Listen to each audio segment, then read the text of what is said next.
Exactamente ahora a las 10:31. Gracias por estar con nosotros. Saludos a la gente que nos oye, nos ve a través también del streaming en las redes sociales, en YouTube, en Facebook. Gracias también. Ya sabe usted, por favor, si le agrada la programación, nuestros productos, usted le puede poner un me gusta y compartir también nuestras entrevistas. Vamos a conversar ahora ya de la mirada técnico-legal.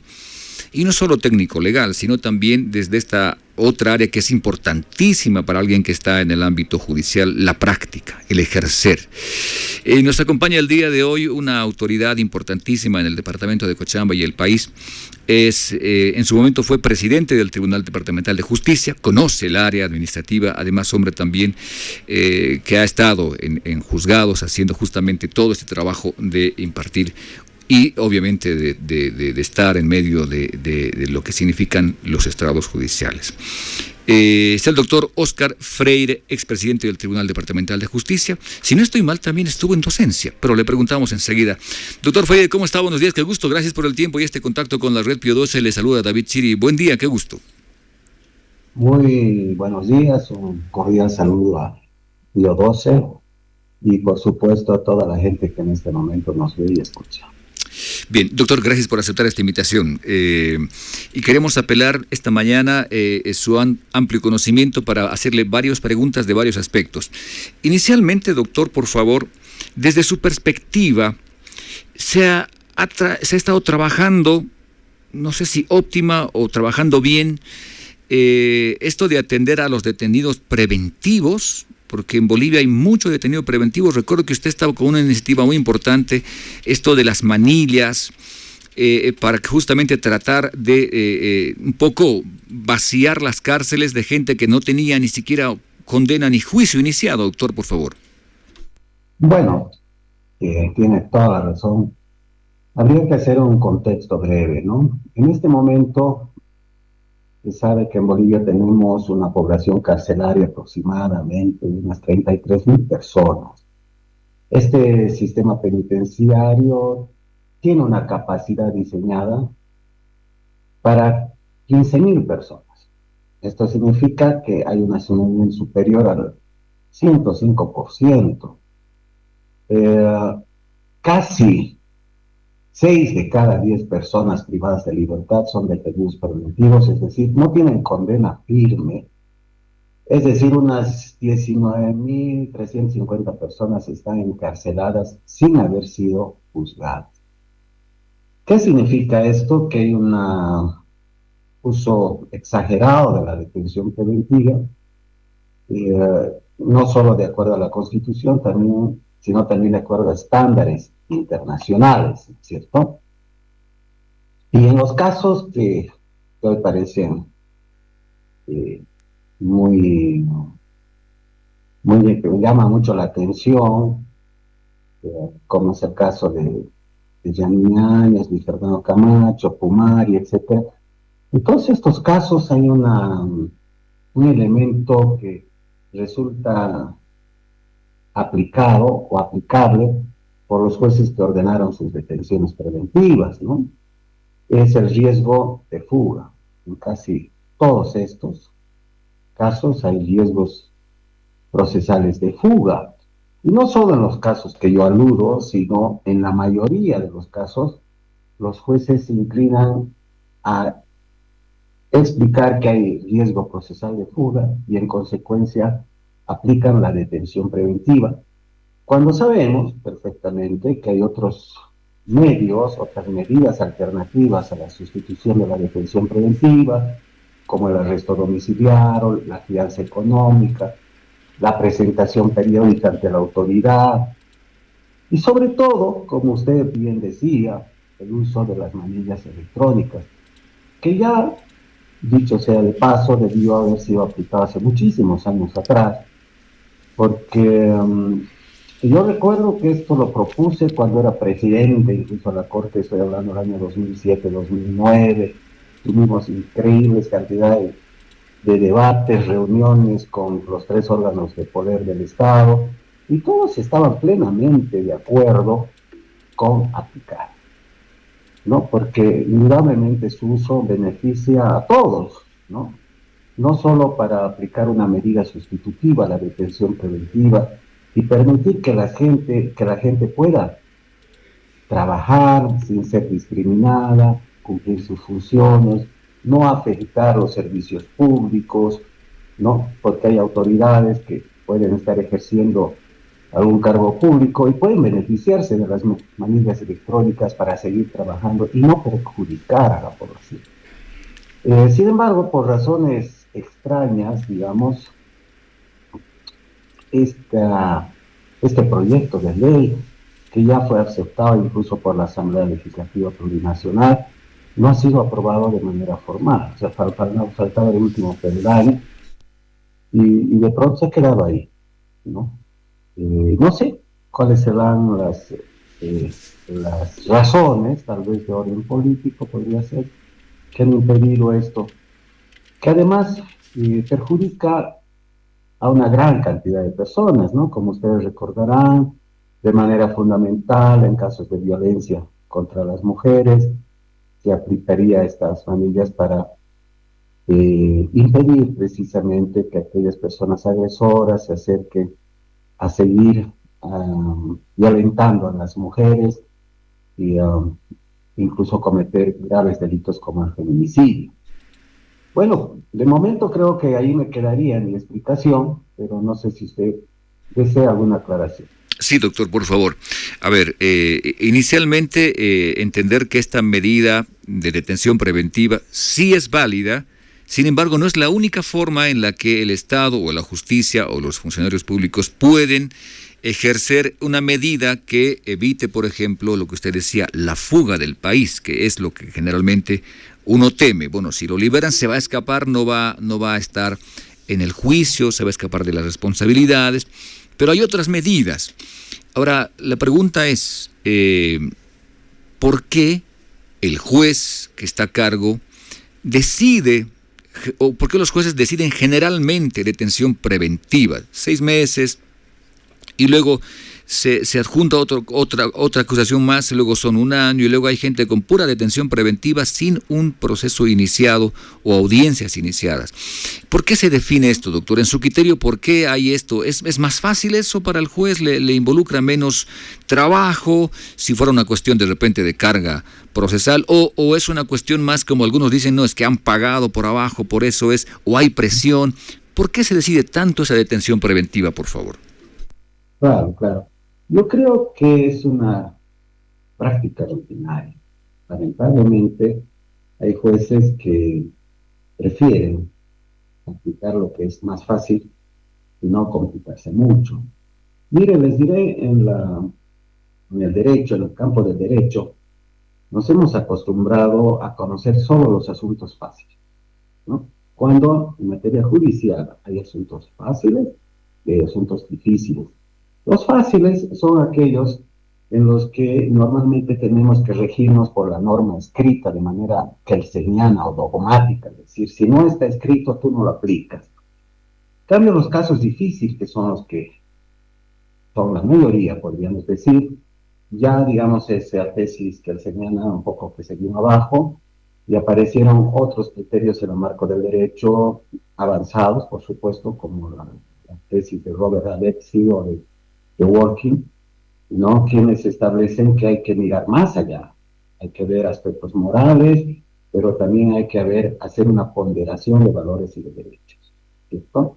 Entonces, haciendo una ponderación de valores y de derechos, aunque la norma no esté precisamente escrito, el juez tiene que decidir hacer sobre todo lo que todo el mundo quiere, justicia, ¿cierto? Y esos pocos lo hacen, muy pocos lo hacen.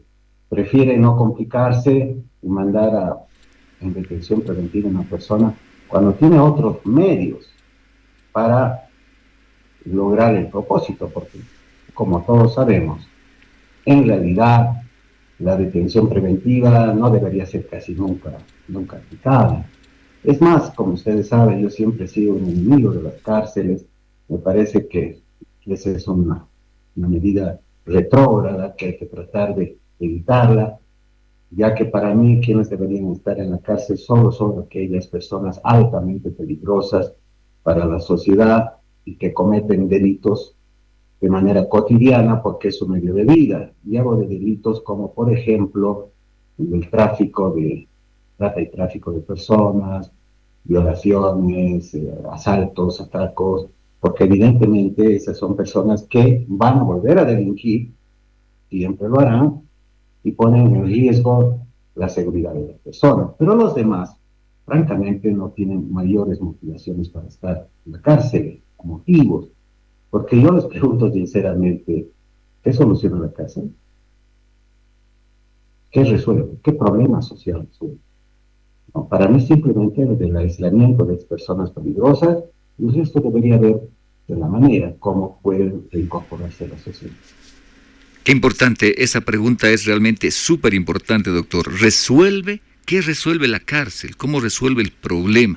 Qué importante. Claro, uno a veces dice a la cárcel, ¿no? Pero uno como si ese fuera el fin del asunto, ¿no? Esto no ayuda, en muchos casos no resuelve nada. Quizás nos saca la bronca y nos llena de orgullo haber hundido a alguien, pero hasta ahí llega, no resuelve nada más que una cuestión personal como un interés tan vano como es, por ejemplo, eso, ¿no? Un sentimiento que no viene de la mano de la justicia. Doctor, ahora, esto que usted nos decía de que la mayoría se va por esta situación que es más fácil. ¿Se debe a qué, doctor? ¿Poca preparación de quienes son funcionarios públicos, jueces? ¿Se debe a que en el momento hay presión de repente en las calles gritando que entre a la cárcel, el juez se ve obligado a de repente dar medidas de detención preventiva porque si no la gente en la calle le va a acusar, le van a, lo que hoy se llama en las redes sociales, van a funarlo, van a hacerle un seguimiento, van a colocar carteles con su nombre? O también de repente puede ser una presión política de la que tanto se acusa hoy en día al sistema de justicia, o una llamada telefónica de alguna autoridad, este caso por favor. ¿A qué cree usted que se deben más estos casos o hay casos más, digamos, particulares? Yo creo, pero no equivocarme, que se debe a un dogmatismo en materia penal. Quienes son fanáticos de una materia penal creen que es el único derecho que existe, que hay que aplicar el derecho penal, que el derecho penal va a solucionar los problemas que tenemos. Fíjense, en realidad no soluciona nada. Si hablamos de corrupción pública, por ejemplo, que son delitos también graves, dígame usted, ¿cuándo la justicia en materia penal ha recuperado un peso por materia de corrupción? Nunca. Siempre se habla de corrupción pública, pero no se recupera nada, porque el sistema penal no da para solucionar nada, porque ese sistema que tenemos, absolutamente penalizado, solo sirve para que todo el mundo hable de corrupción, los abogados ganen por juicio de corrupción, pero en realidad el Estado no puede recuperar nada. Ahora, en el tema, en otros temas, podríamos decir que los jueces lo que les falta es una preparación integral. Y cuando yo hablo de una preparación integral del derecho, es decir, zafarse de esa especie de celda que tienen mental, que todo es penal, cuando sabemos que hay que aplicar la Constitución y hay que aplicar sobre todo los derechos humanos. Y en eso creo que hay una grave falla en la educación que se les imparte a los jueces, porque al margen de denotar una tremenda insensibilidad social respecto a las personas que mandan a la cárcel, denotan una falta de conocimiento, yo diría, alarmante. Ustedes saben que la Constitución Política del Estado, en su artículo 410, habla del bloque de constitucionalidad, y lo que significa que ahora todos los jueces, autoridades deben aplicar no solo la Constitución, sino también los tratados internacionales de derechos humanos. ¿Por qué? Porque en realidad ahora nuestra Constitución no es la Constitución que tenemos, sino es una Constitución convencionalizada. Significa esto que se incorporan a ella todos los tratados internacionales de derechos humanos que el país ha suscrito bajo el principio por el cual esos tratados ya son parte de la Constitución, ¿no? Entonces, no podemos ignorarlos. Y lamentablemente eso es lo que hacen algunos jueces, nunca cruzan la aplicación del derecho con normas constitucionales y normas convencionales. Uh-huh. Bien, doctor, le agradezco mucho por darnos ese panorama y ese entender, porque a veces uno saca conclusiones muy rápido, dice, ¿no? O se deja llevar por los titulares de nosotros, los medios de comunicación, que titulamos muy fácil, ¿no? Tal juez dejó en libertad, ¿no? Y uno dice, qué mal que lo dejan en libertad, pero no argumentamos, no tenemos esto que usted nos acaba de explicar de repente, el porqué, las razones, además del alcance también de estas decisiones. Doctor, quiero pasar un poco de tema entendiendo ya este contexto. Esto último que pasó desde el Tribunal Supremo de Justicia, con esta instructiva de revisar el caso de 3 personas, Yanine Áñez, Marco Antonio Pumari y Luis Fernando Camacho. Se revisen, dice, a ver si entendí bien, los plazos de esta detención preventiva, además de si hubo el argumento para la detención preventiva. Y claro, luego el sistema carcelario, los detenidos preventivos en las cárceles en todo el país dijeron, ¿cómo solo 3 casos? Aquí estamos mucha más gente, porque el propio defensor del pueblo dijo hay más de 3.000 personas en las cárceles en esta situación. ¿Cómo se revisan solo 3 casos? Luego el Tribunal Supremo dijo, no, ya estamos en proceso de revisar todos los casos. Este accionar, o este tipo de instructivas que se van conociendo, que se dan, generan un poco de desconfianza, si no mucha desconfianza. Hay gente que dice, bueno, o están empezando a hacer justicia porque un gobierno se va, o están empezando a obedecer a los nuevos gobernantes. Había todo ese tipo de comentarios que usted seguramente los ha escuchado, los ha debido leer en las redes sociales, doctor. ¿Qué nos puede decir al respecto desde su experiencia? ¿Obró bien, no obró bien? ¿O hemos tenido información parcial nosotros que estamos de repente en esto de informar, o la gente que lee? Yo creo que sí obró bien, y es por eso que, digamos, me parece que el Tribunal Supremo de Justicia ha aplicado una política judicial importante, ¿no? Es decir, hay casos indudablemente en Bolivia que desde la perspectiva penal se han convertido como una especie de martirio, ¿cierto? Una injusticia, y lo peor es que no se ha resuelto nada, sino que los problemas de injusticia han ido creciendo cada vez más. Figúrense, estas 3 personas que usted menciona han sido detenidas, creo, desde el año 2021, 2022, sus casos obviamente no se han resuelto.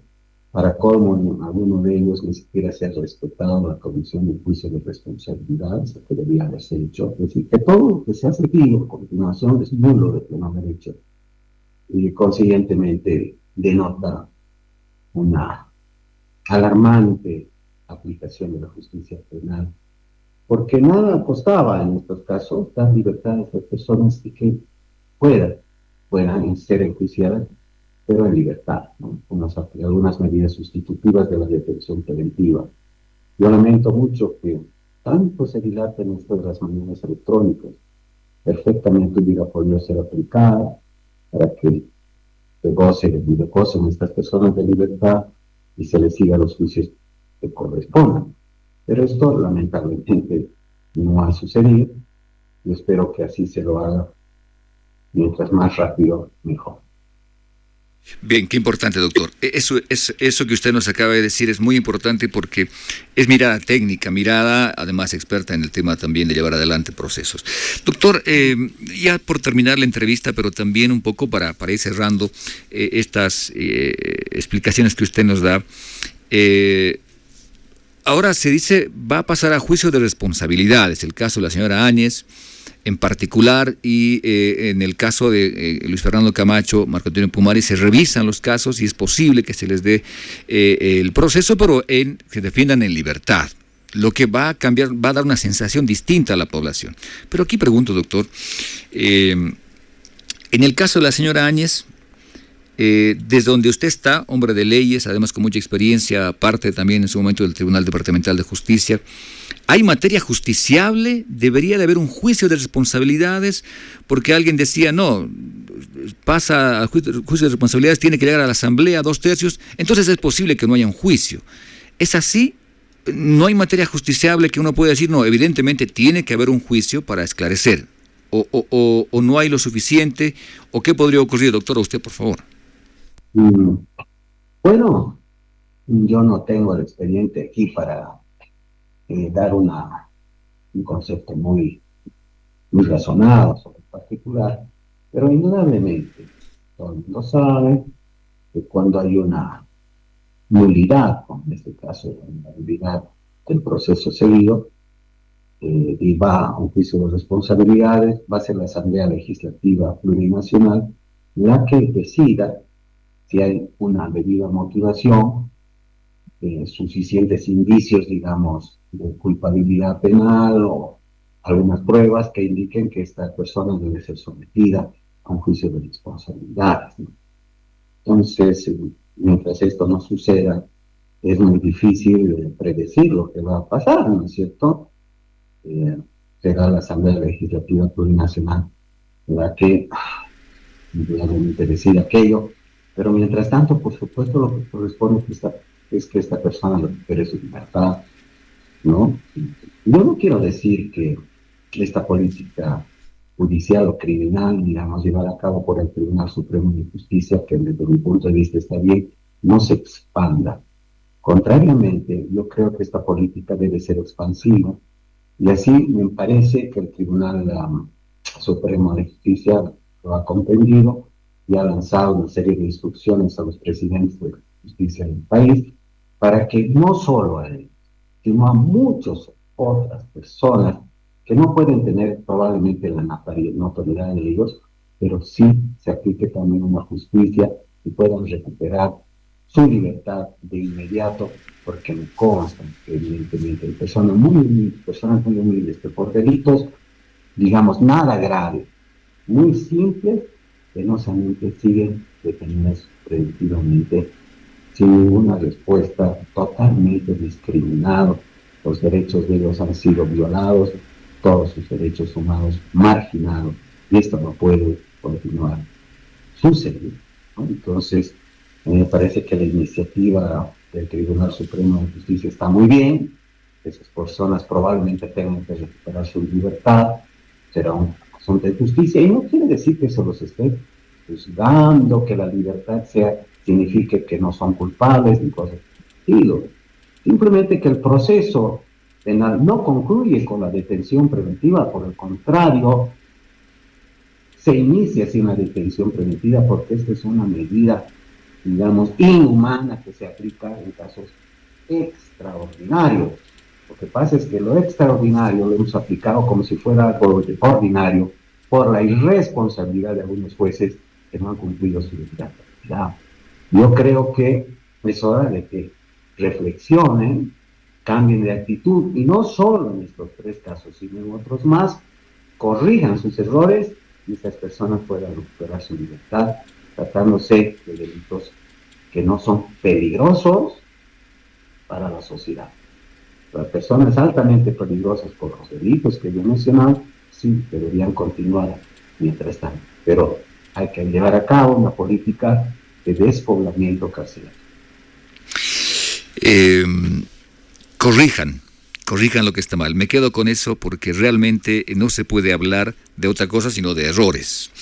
Y qué bueno que usted lo diga, doctor, me parece fantástico esa su apreciación, y nos ayuda mucho a entender todo lo que vivimos a veces, y nos incluimos los medios de comunicación, periodistas, tenemos información, pero la traducimos mal para la población y de repente en lugar de ayudar a entender, confundimos más. Doctor Freire, le agradezco mucho por este contacto, de verdad, le puedo asegurar no es la última vez que le vamos a molestar, así que por favor ténganos paciencia, un gusto como siempre. El agradecido soy yo y muy bueno.